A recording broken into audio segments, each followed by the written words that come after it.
अगर वो आध्यात्म के रास्ता को अपनाते हैं, यानी कि ब्रह्मचर्य में हैं और साधु या साध्वी बन गए हैं, तो कहीं ना कहीं हमारे समाज में मुझे लगता है कि मूर्खता है, जहाँ पे लोग ये कहते हैं कि मतलब उसकी बदनामी करते हैं या उसके परिवार के बारे में उन्हें नीचा दिखाने की कोशिश करते हैं। अरे तुम्हारा लड़का इतना पढ़ लिख लिया पर वो तुम्हें छोड़ के चला गया। और माँ बाप भी बहुत दुखी रहते हैं, रोते रहते हैं कि मेरे बेटा तो चला गया या मेरी बेटी तो चली गई। पर मुझे लगता है कि इसमें तो लोगों को खुश होना चाहिए और प्रोत्साहित करना चाहिए, क्योंकि वो तो भगवत मार्ग में गया है, भगवान के मार्ग में गया है। और माता पिता को उनको और मतलब पूजना चाहिए कि आपने ऐसा संत बेटा या बेटी तैयार किया जो ब्रह्मचर्य में है और जो भगवत मार्ग में गया है। पर मैं जो देखती हूँ कि बिल्कुल उल्टा होता है। तो मैं चाहती हूँ कि आप ऐसा कुछ मैसेज दें जिससे समाज में ये चीज़ क्लियर हो। सही है, पहले लोग ज़्यादा बच्चे पैदा करते थे तो एक दो बेटा संत हो जाते थे। अब एक ही पैदा करते हैं तो वो सोचते हैं ये संत हो जाएगा तो फिर काम कैसे चलेगा। इसलिए आज आपको एक चीज़ और बताऊं जो बड़ी सच्चाई है और जानने योग्य है। आज हमारे देश में संतों की खूब कमी हो रही है। बड़े बड़े मठ मंदिर खाली हो रहे हैं, योग्य संत नहीं मिल रहे। क्यों? क्योंकि आजकल कोई संत बन ही नहीं रहा है, सब सुरा सुंदरी के पीछे भाग रहे हैं। और संत परंपरा होनी जरूरी है। संत हैं तो आज समाज को सही मार्ग है, यदि संत नहीं होते तो समाज कब का भटक जाता, गलत रास्ते पर चला जाता। आज इतनी संस्कृति धर्म कर्म जीवित है तो केवल संतों के बल पर। इसलिए हम तो कहते हैं कि आप एक बेटा संत बनाओ, अपना देश को समर्पित करो, खूब योग्य बनाओ बेटा। संत केवल भगवान, वो आपका 21 पीढ़ी वही तार देगा आपकी। इसलिए संत होना जरूरी है, संतों के बिना गति नहीं है। आज मैं बिल्कुल सही बोल रहा हूँ कि बड़े बड़े मठ मंदिर खाली हैं, कोई वारिस नहीं है। वारिस मतलब कोई आगे उस मठ मंदिर को संभालने वाला नहीं है, योग्य नहीं है, हैं पर अयोग्य हैं। और अयोग्य के हाथ में सत्ता आएगी तो मिसयूज करेगा, गलत कार्य करेगा।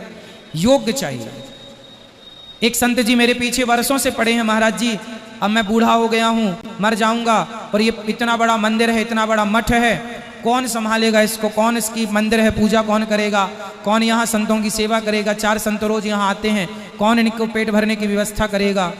अब पूर्वजों का वो स्थान है, मतलब सैकड़ों साल से है, अब खाली पड़ रहे हैं। अब मेरे से कहते हैं कि आप आओ, अब मैं वहाँ जाऊँ तो फिर यहाँ कौन संभाले। तो अब कोई योग्य मिले तो मैं भेजूँ वहाँ, योग्य लोग नहीं है तो बड़ी मतलब कमी है। आज संतों की बड़ी कमी है। जो संत हैं योग्य हैं वो बढ़िया हैं, लेकिन अब उनके बाद कौन है वो एक प्रश्न है। गुरुजी, माता पिता तो बचपन से यही सिखाते हैं कि पढ़ो लिखो, बड़े होकर नौकरी चाकरी करो, फिर शादी विवाह होगा, बाल बच्चे होंगे, यही मार्ग दिखाया जाता है। कहीं ना कहीं मैंने स्वयं भी यही मार्ग देखा है। तो कोई ये नहीं बताता कि तो आपको संत बनना है।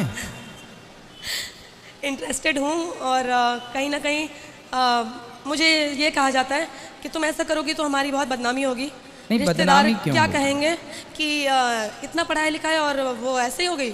और कई लोगों से उपहास भी हुआ इस बारे में, पूजा पाठ को लेकर के या इन चीज़ों को लेकर के। मेरे माँ बाप को ताना। तो आपका विवाह करने का मन नहीं है? नहीं। क्यों? क्या दिक्कत क्या है ब्याह में? दिक्कत यह है कि मुझे मतलब ये ज्ञात हुआ कि भगवत मार्ग में या हम यहाँ मोक्ष प्राप्ति के लिए आए हैं। विवाह करना या शारीरिक संबंध या ये सारी चीज़ें ये केवल मोह माया है और इनमें समय ज़्यादा मैं ख़राब नहीं करना चाहती बेसिकली। और अगर शादी विवाह हो जाए तो मुझे एक दूसरे व्यक्ति के अनुसार चलना पड़ेगा प्रतिदिन, जो शायद मैं नहीं जानती कि वो मैच होगा या नहीं है, तो विवाह के बाद ही। और एक बार विवाह हो जाए तो जो मुझे समझ में आया है कि आप उसे छोड़ नहीं सकते, और अगर वो परस्पर इस सदमार्ग में ना चले तो मेरे लिए काफ़ी कठिनाई हो सकती है। तो ये एक डर है। और ऐसा भी तो हो सकता है कि आपका जहाँ विवाह हो वो बहुत योग्य लड़का हो और आप दोनों संतों की तरह जीवन जिए। गृहस्थ में रहकर गृहस्थ संत और श्रेष्ठ होता है। बिल्कुल ऐसा हो सकता है, गृहस्थ संत और श्रेष्ठ होता है। जो गृहस्थ के बाद विरक्त होगा वो पक्का होगा। मतलब पक्के तो फिर ठीक है, सब पक्के हैं, लेकिन फिर भी वो और अच्छा है कि गृहस्थ के बाद विरक्त। हमारे जितने आचार्य हैं लगभग, चाहे वो स्वामी रामानुजाचार्य जी हों, चाहे श्री चैतन्य महाप्रभु हों, ये सब गृहस्थ के बाद विरक्त हुए हैं।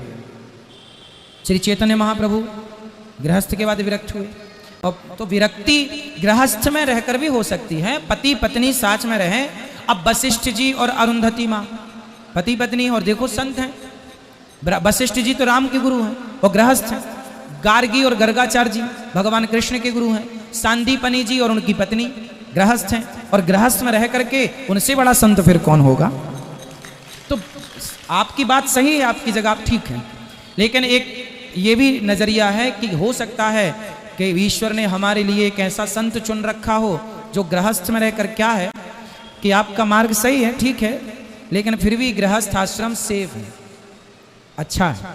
गृहस्थ में रह के और फिर हम सब चीज़ों को जीते हैं, अपने इंद्रियों को, काम को, क्रोध को, लोभ। चलो आज आपके अंदर कोई विषय वासना नहीं है, ठीक है, लेकिन मन का भरोसा कौन करता है। एक संत जी पानी में खड़े होकर तपस्या कर रहे थे, सैकड़ों साल हो गई, 100 भरी उनका नाम था। सैकड़ों साल से तपस्या कर रहे थे कि पानी के अंदर मछली और मत्स्य का संग देखा, तो वो उनका मन जागा और उन्होंने 50 विवाह किए। तपस्या छोड़ी, 50 विवाह किए, गृहस्थ में रहे, और उसके बाद फिर उनकी विरक्ति हुई, फिर उनकी सदगति हुई। तो मन आपका कंट्रोल है, भगवान करे खूब कंट्रोल हो आपका मन, लेकिन मन की चंचलता का भरोसा नहीं है। आप अपने मन पर विश्वास नहीं कर सकते क्योंकि मन बड़ा चंचल है। इसलिए मेरा मानना है कि आप गृहस्थ में रहकर भी भगवान को प्राप्त कर सकते हैं, और आपकी मन विरक्ति की है तो आप स्वतंत्र हैं। गुरुजी, क्योंकि लाखों करोड़ों लोग आपको फॉलो करते हैं, तो आप अगर ये मैसेज देंगे तो मुझे विश्वास है कि सब इसको मानेंगे कि अपने बच्चों को अगर हम घर पे बचपन से अध्यात्म की ओर, भगवत प्राप्ति की ओर, मोक्ष प्राप्ति की ओर अगर हम उन्हें ज्ञान दें, अपने धर्म के बारे में ज्ञान दें, जो कि ज़्यादातर लोग नहीं देते समय के कारण, या स्कूल की पढ़ाई है ऐसे वैसे, तो अगर आप कहेंगे तो संत आखिर बनेंगे कैसे जब हम बचपन से उन्हें कुछ ज्ञान देंगे तब। हम तो कहते हैं कि आप गृहस्थ में जाओ और जितने पुत्र हों आपको सबको संत बना डालो, इससे बड़ी सेवा नहीं हो सकती कुछ। आपके ऐसे विचार, पवित्र विचार हैं, तो आप गृहस्थ में जरूर प्रवेश करो और खूब संतान उत्पत्ति करो और खूब संत बनाओ। एक से बढ़कर एक संत होने चाहिए। 2-4 हम तो कहते हैं एक बेटा एक्स्ट्रा पैदा करो केवल संत के लिए, ये संत बनेगा। तो संतों की जो कमी है वो थोड़ी पूरी होगी, और संतों का होना बहुत ज़रूरी है। गुरुजी, हम लोग जब बाहर जाते हैं पूजा स्थल पे, रेलवे स्टेशन, कहीं भी, तो जैसे हम लोग जानते हैं कि हर बच्चे में भगवान का रूप होता है, कह लो श्री कृष्ण का रूप होता है छोटे बच्चों में, पर कुछ बच्चे गलत राह पे चल रहे हैं माता पिता के वजह से, या कुछ ऐसे मतलब जो हमें परेशान करते हैं कि आप हमें 10 रुपये दे दो, 5 रुपये दे दो, या तंग करते हैं, कपड़े खींचते हैं, कई पैर पकड़ लेते हैं। छोटे बच्चे, मुझे पता है कि वो अज्ञानता में ऐसा करते हैं, क्योंकि उन्हें कुछ लोग भटका देते हैं कि जाओ यहाँ ऐसे पैसे मांगो, लोगों को पैर पकड़ो तो लोग देंगे तुम्हें 100, 200, 500, 1000 तुम कमा लोगे, कह दो कि मैं अनाथ हूँ।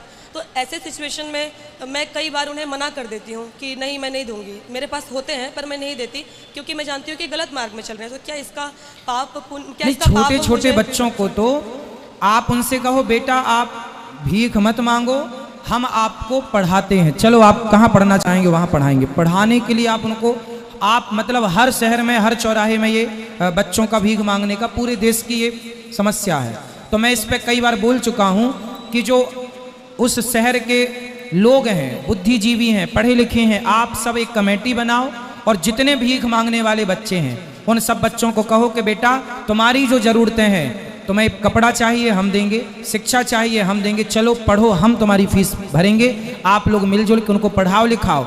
और यदि वो पढ़ने लिखने लग जाएं तो वो देश का भविष्य बन जाएगा, और यदि नहीं पढ़े, वो भीख ही मांगे, तो फिर FIR दर्ज करा के उनसे कहो कि भाई ये तो धंधा बनाए, हम तो हेल्प करने को तैयार हैं। इसका पता चल जाएगा कि वो धंधा है या ज़रूरत है। एक होता है धंधा, एक होती है ज़रूरत। मैं ज़रूरत है तो आपसे मांग सकता हूँ 2 रुपया या 1 गिलास पानी, और कुछ लोगों का धंधा ही है कि भाई मांगना ही है। तो धंधा करना गलत है, ज़रूरत के लिए मांग लेना सही है। और यदि आप हेल्प कर पाए उन लोगों की, अब जैसे गौरी गोपाल गुरुकुल में 100 बच्चे पढ़ रहे हैं, सब गरीब परिवार के बच्चे हैं, हमसे जितना बन पड़ा हम 100 बच्चों की हेल्प कर पाए, आप 2 बच्चों की करो, आप 4 बच्चों की करो, आप 10, जितना ईश्वर ने आपको लायक बना, अपने आप पूरे देश की हेल्प हो जाएगी। ये समस्या देश की खत्म।